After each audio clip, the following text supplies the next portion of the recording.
Um filme de terror cujo título é um imperativo, ainda mais na negativa, não solte, never let go, no original em inglês, e que conta a história de personagens que ficam isolados numa cabana na floresta, porque eles acreditam que se eles saírem de lá, eles podem ser pegos por demônios ou monstros que os cercam. Pelo menos o filme sobre o qual eu vou falar hoje está alinhado às principais modinhas do gênero, mas o diretor Alexandre Yarra não é o Jordan Peele, não é o M. Night Shyamalan e também não é a Ishana Night Shyamalan, que esse ano fez um filme sobre o qual eu falei aqui no canal, chamado Os Observadores, que tinha uma premissa parecida, assim como A Vila, do pai dela, também tinha lá em 2004, e esse filme aqui, Não Solte, realmente me fez reconsiderar colocar Os Observadores sob uma nova luz, porque em comparação esse aqui é bem pior. Uma mãe, Halle Berry, e seus dois filhos, Percy Dagges 5 e Anthony B. Jenkins, vivem em uma casa isolados no meio da mata e só podem sair amarrados por uma corda, seja lá por quê. Até que um dos meninos decide desafiar a crença naqueles demônios que os cercam e sair sozinho. O Alexandre Yarra ficou famoso ali nos anos 2000 por fazer dois tipos de filmes. Em primeiro lugar, refilmagens de filmes B de terror das décadas anteriores. Ele refilmou The Hills Have Eyes, do Wes Craven. Também fez uma espécie de reboot de Piranha, lá com Piranha 3D de 2010.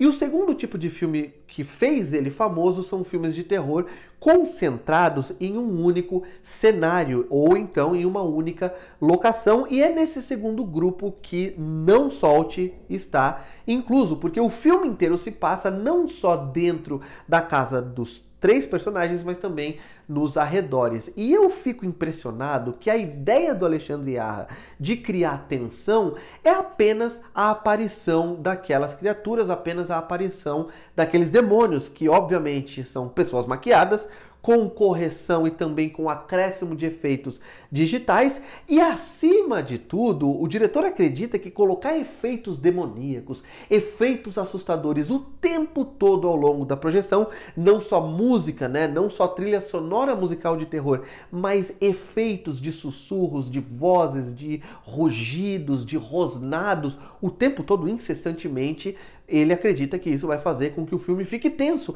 E esses rugidos, esses sons de forma geral, não são sons diegéticos. Muitas vezes o personagem tá só lá fora, olhando para a floresta, não tá vendo nada, é só ele e uma floresta, e o diretor acredita que ficar colocando esses sons o tempo todo vai fazer com que a gente fique tenso, mas isso me parece uma técnica que funcionava muito melhor nessa época na qual ele ficou famoso, lá entre o final dos anos 90 e o começo dos anos 2000, mas que me parece bastante datada, bastante anacrônica. Hoje em dia não funciona mais. Assim como não funciona mais aquele tipo de jumpscare que telegrafa para você, que avisa para você com antecedência que ele vai vir. Então é uma cena em que um personagem tá ouvindo algum barulho, ele tá desesperado e de repente ele tá olhando em volta e o barulho para. Quando o barulho para e ele dá aquele suspiro, né, e ele respira fundo, aliviado porque passou a tensão, a gente já sabe que esse é o momento que vai pular alguma criatura, vai acontecer alguma coisa para tentar te assustar, com um acorde muito alto na trilha sonora para despertar um susto fácil, né? Essa é a definição de jumpscare, mas é um tipo de jumpscare que já é avisado para você, que quando você já assistiu alguns filmes de terror na vida, você vê uma cena dessa e você sabe, ó, eu sei que agora vai vir um jumpscare, e o filme nunca decepciona. Ele avisa e ele cumpre aquilo que ele avisou. O filme também tem problemas de lógica interna do roteiro que são imperdoáveis. O primeiro deles, como eu já dei uma alfinetada ali ao falar da sinopse do filme, é o fato de que aquelas cordas não são explicadas em nenhum momento. E mesmo que em algum momento ou outro pareça haver uma tentativa de explicação, nada funciona, porque o filme acaba e a gente fica sem saber para que aquelas cordas. Né? Parece que é só para ter um gimmick, é só para ter um truquezinho, é só para ter algo que tente separar esse filme dos outros, né? E a gente não sabe exatamente por quê, mas é para dar uma identidade visual até para os materiais de divulgação do filme, mas aquela corda não serve pra nada. Outra coisa que me decepciona muito, mesmo em filmes de gênero como filmes de terror, eu sei que muita gente fala que é bobagem, que eu não ligo pra isso, mas eu ligo, é quando os personagens tomam decisões absurdas, quando os personagens agem de maneiras que você não acredita. Eu vou dar 2 exemplos aqui para mostrar para vocês como, principalmente os 2 meninos, os filhos da Halle Berry nesse filme, agem de uma maneira completamente sem sentido. Tem 2 momentos diferentes em que personagens morrem e eles não demonstram nenhum tipo de sentimento. Eles não demonstram um sentimento de culpa, eles não demonstram tristeza, eles não choram, eles não se arrependem, nada acontece quando alguém morre. Eles simplesmente continuam ali tentando seguir a vida deles, tentando continuar com aquele embate entre sair ou ficar, mas eles não demonstram sentimento. São 2 crianças que experimentam situações absolutamente traumáticas, né, que seriam traumáticas para qualquer pessoa, ainda mais para crianças, e eles nem esboçam reação nenhuma, sentimento nenhum. Isso é absolutamente absurdo. Mas esse é um filme, acima de tudo, de alegorias.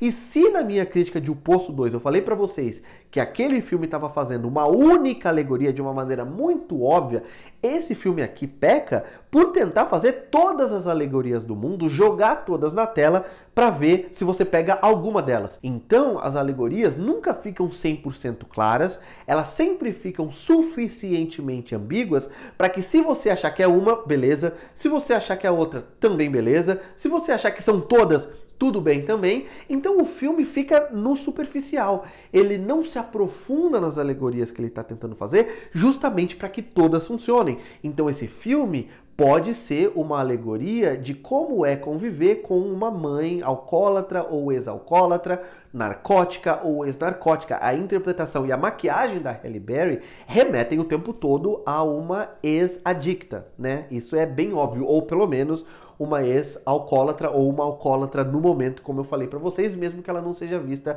bebendo aqui. Mas o filme também pode ser uma analogia, pode ser uma metáfora ao fanatismo religioso, que prende as pessoas, que faz as pessoas acreditarem que aqui dentro tá quentinho, aqui dentro você tem proteção, lá fora só tem demônio. Lá fora, você vai se ferrar. Se você sair do nosso conforto, se você sair da nossa proteção, tudo vai dar errado, você vai morrer, o caos vai se instalar na família tradicional que a gente tem. Isso também funciona. E também, depois de 2020 e 2021, não dá para negar que esse filme também pode ser encarado como uma metáfora à Covid-19 e ao isolamento social. Ele pode ser lido como uma alegoria àquela nossa necessidade de ficar em casa e ao medo que muita gente desenvolveu de sair pra rua e de encarar o mundo novamente depois de se isolar por medo do que tá lá fora. Enfim, o filme pode ser interpretado de 1 milhão de maneiras. E se você for falar que isso é complexo, que isso é ambíguo e é rico, não, na verdade é o contrário.